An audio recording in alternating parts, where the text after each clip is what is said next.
between January and April of 2008, we decided to move our small family from Washington, D.C.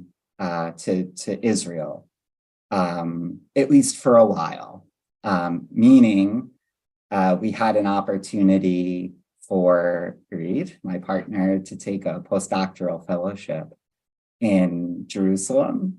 And so the big question is, right, it came to me to say yes, and is that right, we had a small son, so it now meant for us, not for her, but for us, to leave the United States, at least for a time, and for her to accept that offer, and for me to leave, at least for a time, the position that I had at St. John's College teaching in Annapolis, Maryland. So that's the time that comes to mind where I said yes. It was very epochal.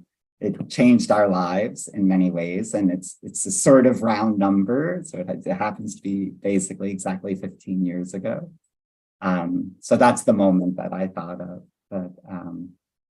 that I knew at the time, or felt at the time, that it was a pretty big decision, but it's turned out to be even more eventful than I might have imagined, although I'm speaking to you today from Bloomington, Indiana, which is not Israel. So obviously it's not that we moved there and nothing else changed, but it set off a series of unpredictable changes in our lives as a family that probably wouldn't have happened had we stayed in Washington, D.C., and had I stayed in that position. Mm-hmm. There would have been a stability in our lives that would be, you could compare it to our lives as they are. Mm-hmm. But there would have been a lot of other things, which maybe we could talk about, that never would have happened had we not, made that first move in 2008.